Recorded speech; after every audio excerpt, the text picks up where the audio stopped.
Hey guys, Domenic Nesci, everybody. I am here on the Wealthy Podcast with the great, the infamous David Great Leon. and infamous. I like that. Come on, man. After the I'm performance you excited. had today, I was pumped. I had to jump out of my seat. You had people jumping out of the seat listening to your You have speech. to get people out of the seat. That was awesome.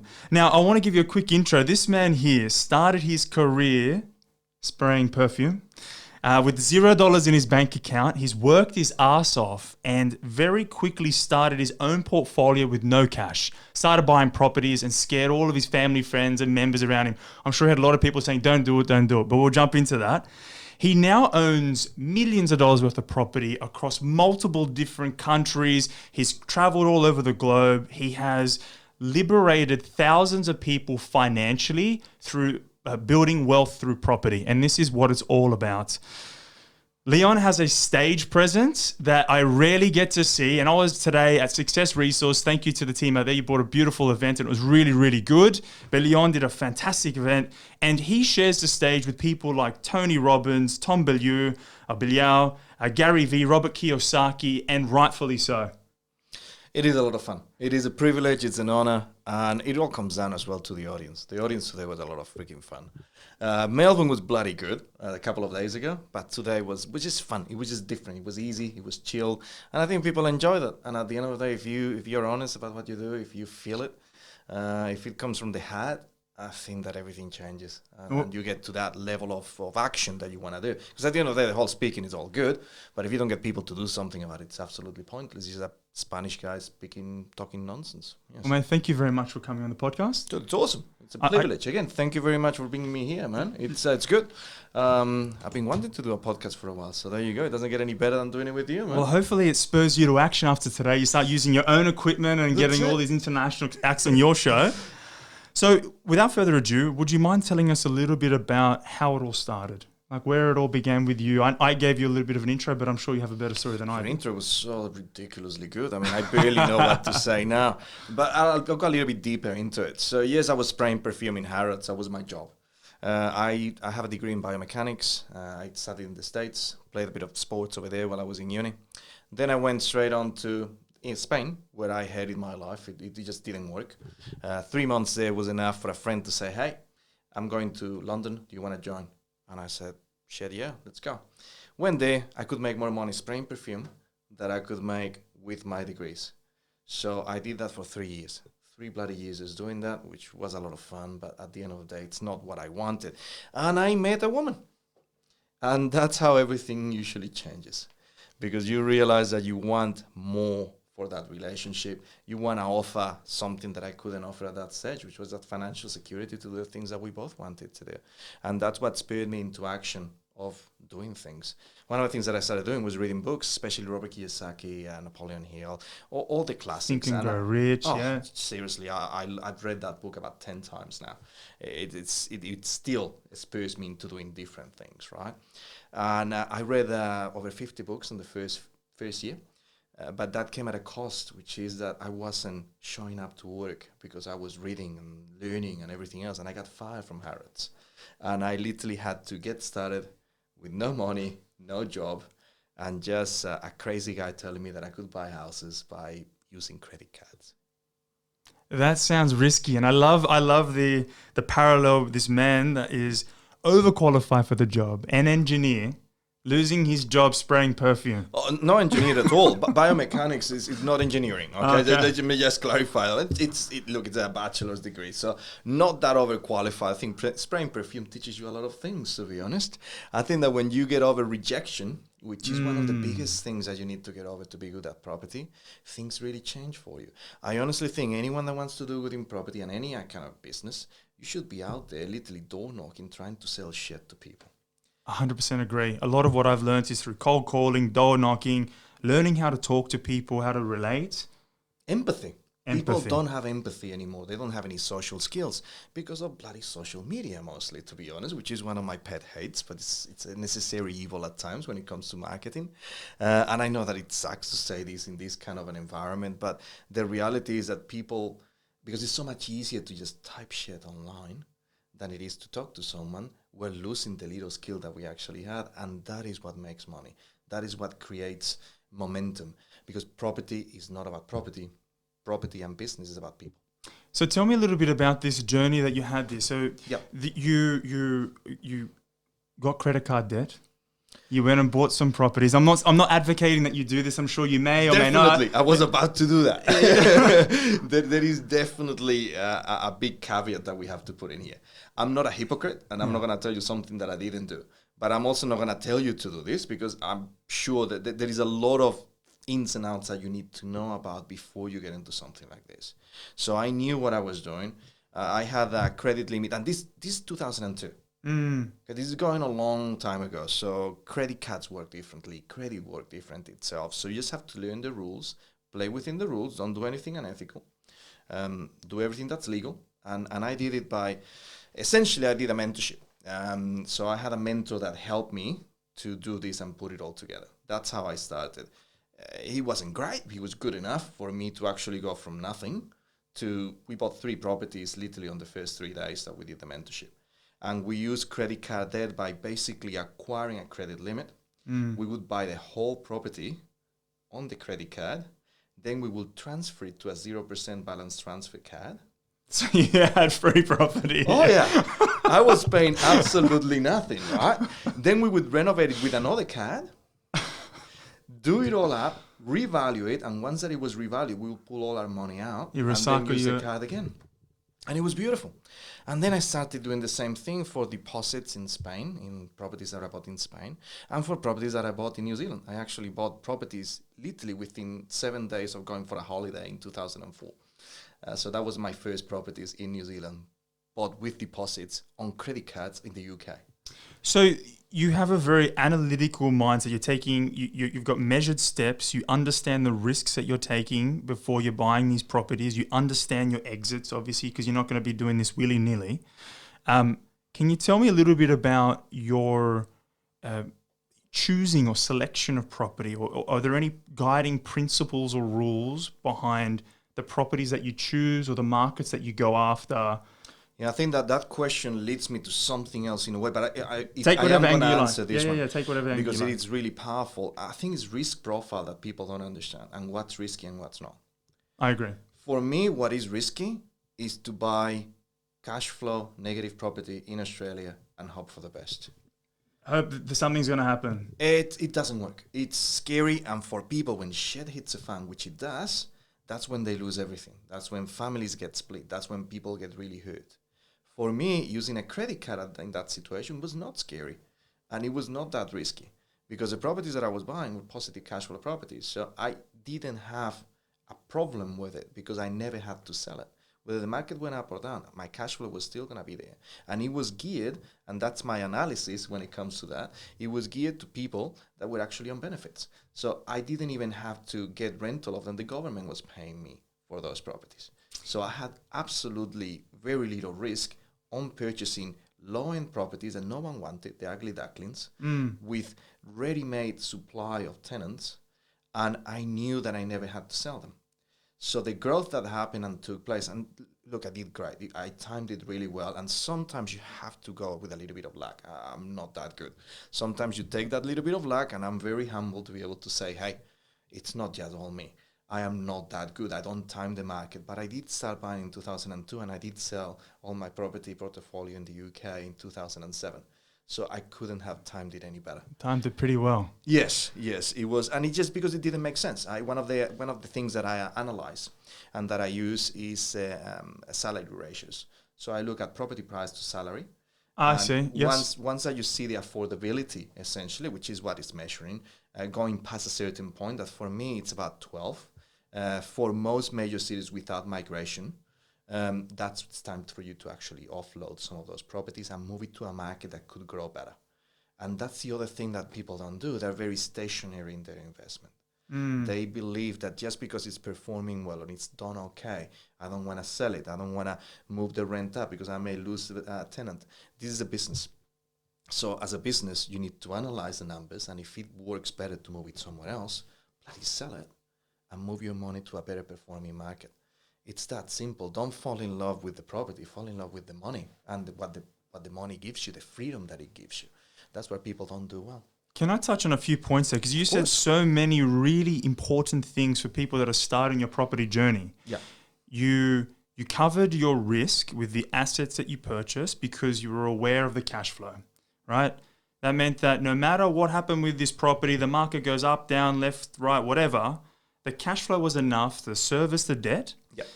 The target... Even more than that, before I go there, Yeah. I bought under market value. So I'm getting two of those key components. I know that the cash flow is going to be good, and I know that I'm buying 10 to 20% under what I could potentially sell it. So if shit hits a fan, I couldn't really lose much money at all. So you're buying something that's undervalue. Yes. You've got something that's got good cash flow. Yes. The target market you're going after, you knew that this is the lowest rent. So it's not going to drop out of its ass. And the people that are paying it's coming from government, so I'm protected. Yes. And then you know that when I'm ready, if there is growth or if I have cash, I can then inject some additional value to then create equity that you can pull out, recycle the debt, and then keep on going. Beautiful. Beautiful. You explained it much better than I did. No, I like the way that you said it. It helps me understand it when I go through the process as well. Completely. So you run a very successful business now, and from what I understand, the majority of the property that you're currently working with is in New Zealand. Yes, we teach people how to invest in New Zealand. We also do a little bit of the UK and the US. So they're markets now that work fairly well. I still honestly believe that New Zealand is the best market to go into. We still have a lot more growth. And with, how can I put it, global turmoil that we're living at the moment, people are looking for safe havens. Those safe havens are New Zealand and Australia. Obviously, Australia has had a bit of bad media at the moment with the fires. Mm-hmm. That's obviously going to affect a little bit of the migration. It's a reality of where we are. Like we had a negative market media, let's put it that way, when the earthquakes in Christchurch occurred. So you need to be looking at those safe havens and the positive migration. New Zealand and Australia have always had this great growth pattern. So that's always going to help for the property to maintain what it's doing. And in New Zealand, we have another thing that you guys don't have, which is the tax situation. And this is not something that's going to last forever. We probably have another decade, maybe a little bit longer, where we don't have stamp duty, where our capital gains tax is 0%, where we don't have wealth tax, where we don't have inheritance tax. What am I doing here? I know, I don't know. Stamp duty. So here we have stamp duty coming into the property, Yes. and then if you sell it, you have to pay capital gains tax, which is whatever profit you've made, it gets added to your income. If you're in the highest marginal tax bracket, that means not 50% of this profit is going to go away. There's other things, if you hold for more than a year, there's all sorts of things to consider. But the fact that you've got this opportunity to offload property means that you can recycle the properties in your portfolio without having to get penalized. Yes. It's very attractive. Yes, and obviously there is more implications on that. There is, if you sell it within 5, because it's all intentionality when it comes to capital gains tax in terms of the profit, whether it's going to be considered capital or income. So if you sell it within 5 years, it's to be considered income. And then you will pay income tax at the end of the financial year. If you're running it as a business, obviously you don't do that. So let me preface everything in this conversation. If you're loving what we're hearing or what you're hearing, you need to reach out to David and his team, because don't go and just run out and start buying New Zealand property by yourself, is what I'm trying to say. Okay, make sure you do your research. It, but even if you do, you're still gonna be fine. That's a good thing about it. Even a Muppet can make money in New Zealand at the moment. Seriously, buy house in New Zealand. I'm actually gonna rephrase that one. If you want to make money, buy houses in New Zealand. I couldn't care less if you do it with us or not. You're still going to make money. Just if you want to make more money, just work with us. So when I deal with clients, there's something that pops up in their head. People are normally very scared to even invest outside of their backyard. They like to buy where their mum and dad bought. They want to stay close. They want to see it. They want to touch it. If you try and buy interstate, it's a bit scary. But then buying internationally, that feels like, how does this happen? Is it scary? Can I do it? How hard is it? Like, what was for you? You're a man that's sort of traveled. You've been to London. You've been to Spain. You're all over. You've been around the globe. Yep. So it might feel more natural to you. But someone that isn't so well traveled, is it as hard as we think it is to go travel and buy property overseas? It's the best thing you can ever do, because the problem with buying stuff that's here is that you need to touch it, you need to feel it, you need to fall in love with the actual property. You shouldn't. What I said before was very clear in terms of it's about the numbers. If the numbers work, who cares what it is? you actually shouldn't see that. If you have a good network of people around you, if they're doing the right thing, you're going to be fine. And when it comes to New Zealand and Australia, which is what we're kind of discussing at the moment, it's the same freaking country. Yes, it's two, but it's one. Our banks are your banks. We speak the same language. We have the best agreement between two countries in the world, in the OECD. So the CERTA, which is a close economic relation trade agreement, it's seriously as close as it gets between two nations. So there is nothing that you as an Australian cannot do that I can do as a Kiwi. That gives you the possibility of getting lending, studying university at the moment, the first year free. You could come as an Australian and take advantage of that. If Labour gets re-elected this year, you will be able to probably get the whole education in university for free. So Australians should be flooding in to do that because you can get free education while you're making cash flow in one of our boarding houses, for example, in Dunedin, which is a world-class university. Let me touch on that then. That's very interesting because earlier what you had described was one of the driving factors in Australia, New Zealand, these countries is migration because our birth death is quite low, but we're one of the fastest growing nations amongst the developed nations, first world nations. Don't like to use the term, whatever it is. What you just described to me is an incentive for more people to come into New Zealand. Does that mean that there is an opportunity yet to come? Do you see that it now is actually a good time to get into New Zealand? And let me preface this beforehand because New Zealand has had a really good run. Everyone heard New Zealand 20, 30, 50, 100%. Everyone had a really good run for a while, like Sydney. And people thought, is it too late? But what you're alluding to and what you're saying is that maybe it's not too late. It's not at all. And the funny thing about it is that it seems like we've had a good run because it's just happening still, right? But when you look at the actual data, if you look at post-GFC, 2008, you're looking at 2020. We've literally just doubled in price. That's it. That is historically about right. We haven't done anything over the last 10 to 12 years that we haven't done over the last 50. So this is just a normal pattern on the New Zealand property market. The thing that's different about us is that it's pretty boring. It's just stable, same level growth because we don't have the mining. We don't have the level of exports that you guys have over here and different things that basically move the economic cycles a little bit faster. So we don't have that up and down. It's more of a stable, boring market. I do believe that this is just the beginning of something much bigger because in terms of growth and migration, we are actually growing faster than Australia, which is amazing in terms of percentages, obviously, not in terms of numbers. But that shows just the desire that there is for people to come in to a safe haven with good weather.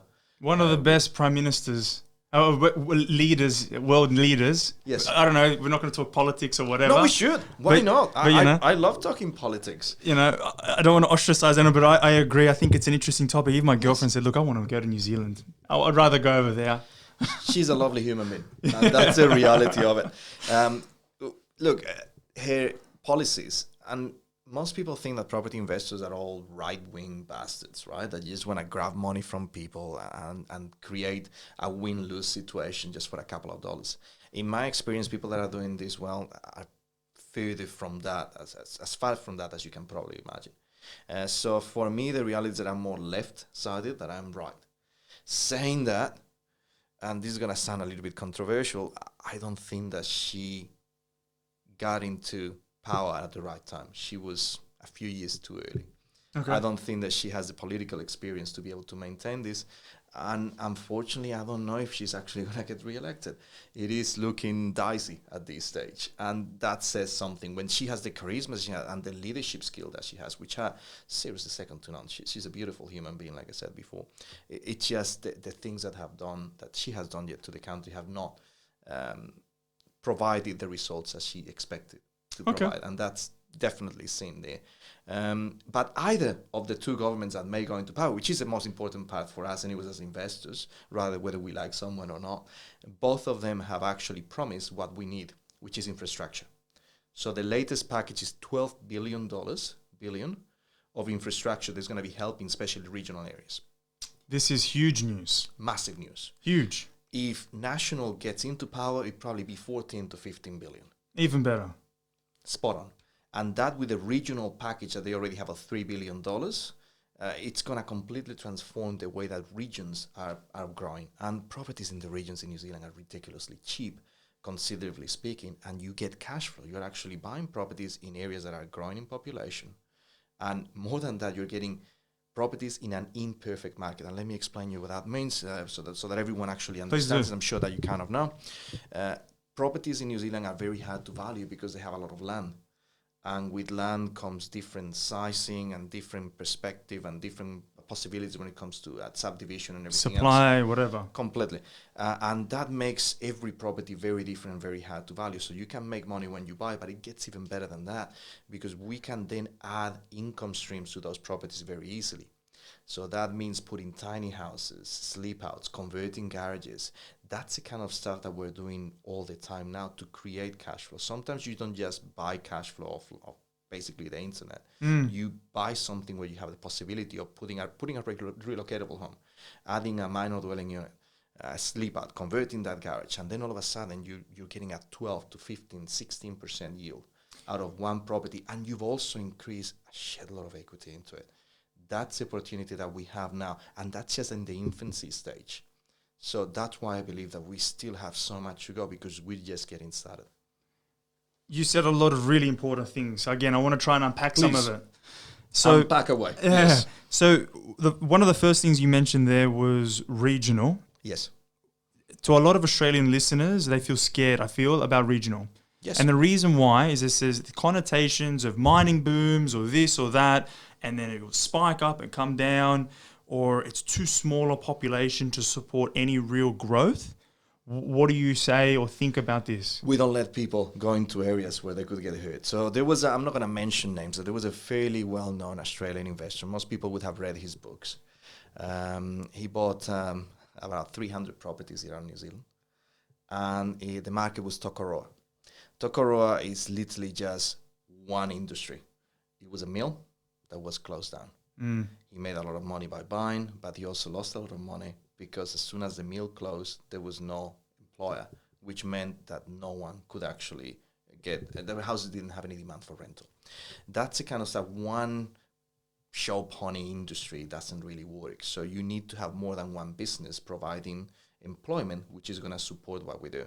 So when I'm talking about regional, I'm still looking at 100,000. Beautiful. And then the other thing that I wanted to touch on there was in this economic environment where cash is the cheapest it's ever been, and Australia is 0.75%, it makes no sense to be in cash. So what I believe is that these higher yielding assets become more and more coveted. And we've seen this. You've seen industrial property, you've seen commercial property, retail. The yield has compressed over time because more and more sophisticated investors want cash-rich assets. Yes. And what you're saying now is there's opportunities for lay investors, people that don't have a lot of money, to get in and engineer this type of equity and cash flow. It's very exciting. It is very exciting. And that opens another part that I'm very passionate to talk about. And that is that people like the whole show pony, commercial property, bigger numbers, bigger transactions, because it's all ego-driven. For me, the reality is that those little properties are bloody hard to beat because the annualized return on investment, the return on investment that you get on those little ones, beat the crap out of all the other big stuff. And it's just because people want to keep up with the Joneses. And they do that as well in property investing, which I find absolutely crazy. Everyone that I know of my friends that have lost money in properties because they've gone too big into commercial development. Every single, it's seriously a pattern that I see again and again. They get that ego thing, I'm never going to screw it up, I'm too good to fail, and they screw it up as soon as the market changes. They take a big bite out of this asset. That's it. To show off, because they don't know what they want. It's all power, it's all greed.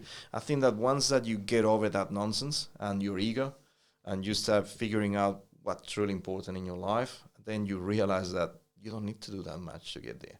And when you get there, it's beautiful because you come in a position of peace and very chilled out about the way that you make those decisions because they are going to be the best decisions for your quality of life. It's not just chasing the dollar. It says you're running. I like the way you say you treat property like a business. Yeah. And women that go towards and start doing ego-related transactions, not treating it like a business anymore. That's when they have some issues. And I want to ask you a little bit more on this. And I want to go back to your point about feeling tranquil and feeling liberated financially and what this means for you, because that's all part of the why and why people get in, and it stirs people to action. But before I jump to that, I want to ask you, how much do you actually need to get started? Like, what practically, if people are sitting there now and they're saying, listen, I'm compelled, I want to start, I want to do something, I want to get involved. They look at the Sydney market, I need 10% on a $500,000 asset, 50 grand's too much. Yeah. How much do I need to get started in New Zealand? What do I got to do? Well, you don't. I'm going to be very controversial, so you don't need any money to get started. That's a reality. I was waiting for that. Because I've seen it so many times. I wish that I could tell you there is a number. I'm gonna expand on this, obviously. But I've seen so many people do extremely well with no money. There are people. Sorry to pause. There's someone sitting in the room that's a living testament, and you're going to meet her and see more of her. But yes. Anyways, please continue. Yes, and we have fortunately a lot of these experiences. When someone's driven to do well, the money, and I always say that if the deal's good, the money's going to come to the deal. Yes, you're not going to make 100% of the profits if someone else is funding it, but you can structure it as a JV in a way that you're still going to create some profits out of it. So you don't need any money to invest in any market, especially not New Zealand, because there are plenty of really sexy deals that you can present to a lot of Australian people that have a lot of equity and dormant money that is not doing anything. And if you offer them 6, 7, 8%, it's a hell of a lot better than you get in the banks, and they'll jump right away, right in. So you don't need any money. Saying that, is it better to start with money? Of course it is. It'd be stupid for me to say otherwise. And that's when it gets really interesting, because then I look at also all the clients that we help. And we're talking thousands of people that we've helped one-on-one. And for us, there is a magical number. And the magical number is $150,000 worth of equity or cash, or in any way, form. It could be joint ventures. And those people, for some reason, they seem to just take off and do a hell of a lot better. We will not work with anyone on a one-on-one basis unless they have access. And that's what I say. It doesn't have to be your money. It doesn't have to be cash in a backpack. We're talking access to $50,000. That is the minimum for us, because when we're working with someone, we need to make sure that we can help them out. Yeah, you want people to be serious. You want them to have an immediate impact. Yes, and it's because of our networks. Because one of the things that we do is work with the best networks in New Zealand, in the UK, in the US. And if we give them clients, and we don't make any money out of them, but we need to give them clients that are actually going to be buying properties and they know what they're doing. Because otherwise we're just wasting their time, and then we blow what we have created, which is a fantastic network of people and opportunities for our clients. I like this a lot, because this reminds me of a lot of what Tony Robbins says, and I love that you've shared the stage with him. Yeah, how he says it's not a lack of money or resources; it's creativity, it's the ability, looking for the opportunity. And what you said is, if there's a project and it's going to make you 10, 20, or 30%, whatever it is, someone's going to give you money. Of course it is. It's so easy, especially when you can get annualized returns in New Zealand, like we can get of 100% plus. Because you rotate the money so quickly. Our average transaction, that's average number of properties days that a property will stay in the market, is 31 days. So we can do 8-week settlement to settlement transactions. We can rotate our money easily 5 to 6 times a year. It sounds like you need to be motivated to do this. Is part of what you're, because what you do, it's analytical. You've got to have an open mind. You've got to be able to work to turn the money over. You've got to find investors. It's how do you go about working with your clients to get them and spur them to action and get them to It's a setup, and you're 100% right. You need to be motivated to do the setup, to get started. But once that you do, to be honest, it's a pretty lazy business. You don't do much. You cannot do much. We don't let our clients work in their properties. It's not what they are there to do. I always teach them to work from the neck up rather than the neck down. So they're not physically going to be there. They're not going to do anything. They're going to make a few phone calls, a few emails. Well, that's not going to take you a lot of time. The setup, yes, there is a little bit of work on it. There is setting up structures, trust, companies, all that stuff, knowing exactly what you're looking, the targeting, working with the different sourcing agents, doing all those things. But it's, again, 20 hours a week for a few weeks, a couple of months, 2-3 months. That's it. Once that you do that, it's all done for you. And that's why I love it, because I'm lazy. That's what I love to do. Very little, but I still get good returns. And that's what life is all about, so that then I can do the things that are really important for me. And that's how I give back. That's how you do your charity work. That's how you do all those things that really make a difference to society and the people around you. And just to add exactly to what you're saying, I spoke to some of your clients today, and I said, oh, you're buying properties in New Zealand. How is it coordinating trades and doing this? And do you paint and do you work on? No, it's easy. We've got a project manager. We pay them a little bit of money. They coordinate all the things. We do it all over the phone. No dramas. We value our time more than the money. And I thought, I feel like a fucking idiot. This weekend am going to be painting. Really? I'm working hard, not smart. So learn that one lesson in this conversation. Yeah, and look, there is a certain beauty about manual labor. Don't get me wrong. I actually find peace in doing things. So one of the reasons why I moved out of Auckland into a more rural lifestyle is so that I could choose to do things like this. So I have a beautiful ride-on mower that I use every once in a while, but I also have gardeners that do it most of the time. But when I feel like getting away, I put on my headsets, play some music, and I just ride on the mower and have a bit of fun with it. It's great to have the opportunity of being able to do something manual like that because it's a form of meditation in a way, the way that I say it. So it's good as long as you choose to do it. So I'm going to reframe it. I'm meditating. yes, there you go. Yeah. Then it's going to feel a hell of a lot better. So thank you for everything that you've shared. Very tactical. You've been very open, explaining quite a lot. And I often have to pay thousands to come and hear a lot of this tactical information. So thank you. Now I want to ask you some more sort of philosophical questions. What does it mean to be wealthy to you? What does wealthy mean to you? To own your time, on your own time, not have to respond to anyone else. It's for me, it's a very simple answer. If you're still having to do stuff for someone or something, you are not really wealthy, because wealthy is all about time. It's choosing what you want to do, when you want to do it, with who you want to do it. 100% agree. 100% agree. And last couple more. Are there any books that you would recommend, or is there a book that you give to your friends more often than not? I know that you mentioned a couple earlier, but are there any others or something that you'd say, this book changed my life, or this is one book I'd pass to all the viewers or listeners? Now that we're going philosophical, please. I'm going to go into the one that I'm rereading again. I think this is the fourth or fifth time, which is The Power of Now. Good book, Eckhart Tolle. It's absolutely amazing. And I think that going back to the mindset and whether it's hard or not to go to different countries, buy houses, move your ass and basically get it into gear, I honestly don't think it's that hard. It's relatively easy if you start living in the now and stop forgetting about the past, because it doesn't define who you are, that's for sure, or the future. Everyone's so freaking stressed about the future and what other people think and all that bullshit. Start making decisions on the now, and then life changes completely. It's one of the biggest learning experiences of my life. It's just starting to live just on what you have in front of us, and then everything changes completely. So that is hands down one of the best books that I've ever read. And then one of my friends as well, Robin Sharma, his book, The Monk Who Sold His Ferrari. And this guy's a genuine guy. I've spent a lot of time with him. He does what he preaches. He's a beautiful human being. We even went on one of the yachts in Auckland, just the proper America's Cup stuff. And the guy is just an amazing person. He wrote one of his books actually in New Zealand. He absolutely loves it. And if you want to get motivated in a different way, get to understand who you are inside, I wouldn't recommend any other book that the books that he writes. So anything to do with Robin Sharma, you're going to love it. And if you can get to see him as well live, please do. He's amazing.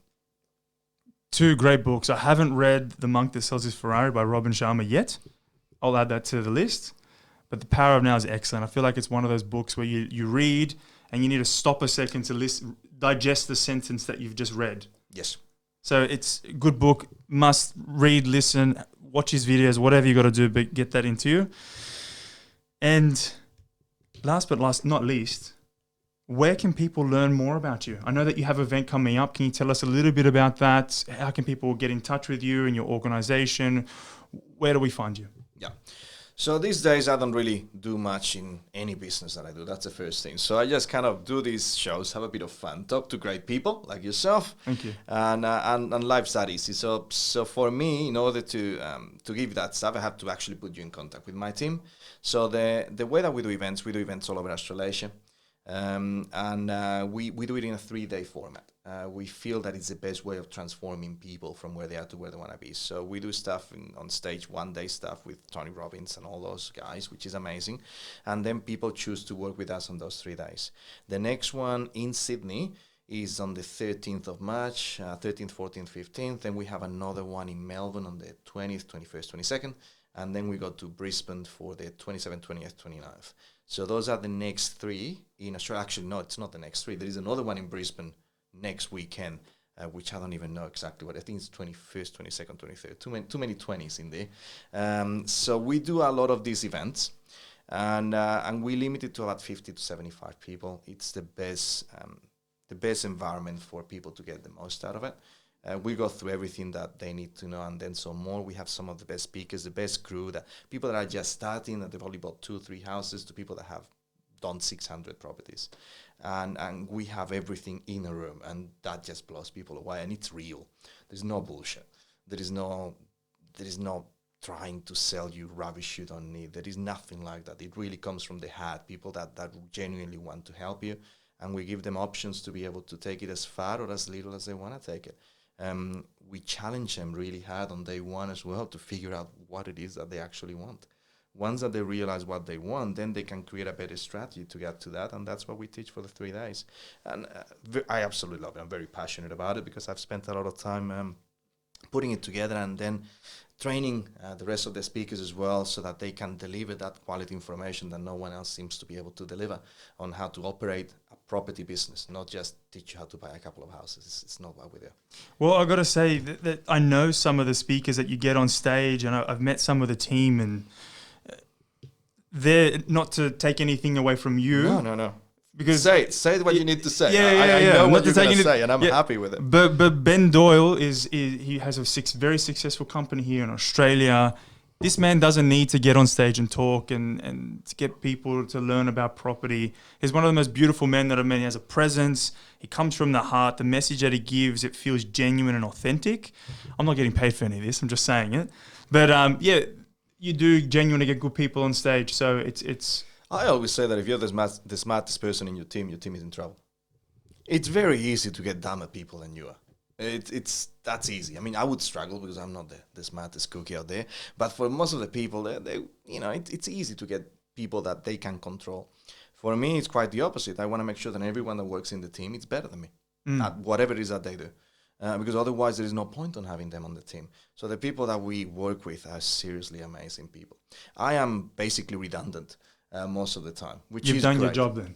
That's it. But that's a job as an entrepreneur, isn't it? Now you're wealthy. That's what we need to do. Correct. We need to just show up, look pretty, confuse people, so that they get to do better work anyways, and move on. And that's what I love being redundant. Absolutely love being redundant, because it's what I feel that an entrepreneur needs to aspire to be, completely redundant. I'm going to have that as a quote now. I love being redundant. Love it. Seriously. It's so good. And the only problem with it, and this is a personal thing, is that everyone that you work with aspires to be the same way that you are. So you have to make sure that people still work hard enough while they have to do that, so that then they can become redundant themselves, okay? Because it's a contagious thing. When they see your life, when they see the little that you do on what people see as a normal life, and the things that you get to do every day, taking my daughter to school, coaching the teams, waking up when I want to wake up, saying that, Jesus, that went dark. The light went redundant. Completely. He wanted to quit as well. It's a beautiful thing to be able to live life on those terms, and people feel so empowered, because then they realize what wealth is. They figure out that that's what they want as well. Just don't get there too soon. Just know when you get there, so that you don't have to go back to the things that you don't want to do. I could sit and talk to you for another hour, but I know that you've got to get to dinner. Yeah, I got dinner. Yes, I got some of our clients, which is great, and they're absolutely hilarious. So I'm probably going to be out until 2 or 3 in the morning, as it tends to be. And that's part of my message. Have fun, for Christ's sakes. Everyone has to have fun. No one's getting out of life out of this. So make sure that you have fun, that you enjoy everything that we do. And I've had a good time. So I'm going to, if it's okay with you, I'm going to offer something. Please. Why not? I'm there, so might as well do that. one of the things that I did today on stage was offer a package for someone to come to our next event over here in Sydney. I know you have an audience all over Australia, correct? Yes. So what I want to do is offer you something, which is for you to select someone. I don't want to be involved in the process. Okay. Someone that you feel is worthy, and I know that everyone is worthy. It's probably the wrong word to I love say. you all equally. Yes, but there is someone that potentially has struggled more, that needs this more than someone else, that maybe wasn't in a position to do it, but now everything's changed and they want to make a difference. Someone that says, you know what, I'm so driven because I want to help my community in one way or another. So the package that I sell is $3,500 for the 3 days. Then we have a lot of other goodies, portal access. We have seriously a shit lot of information, right? And I'm happy to offer you one. So you choose whoever it is. I'm gonna have a lot of friends after this podcast. Yes, I really enjoyed this. I think you're a good dude. So you choose whoever it is. I'll make sure that I personally take care of them.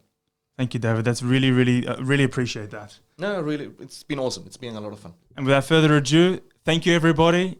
Thank you, David. My pleasure. Keep on listening. We'll talk to you soon. Thank you.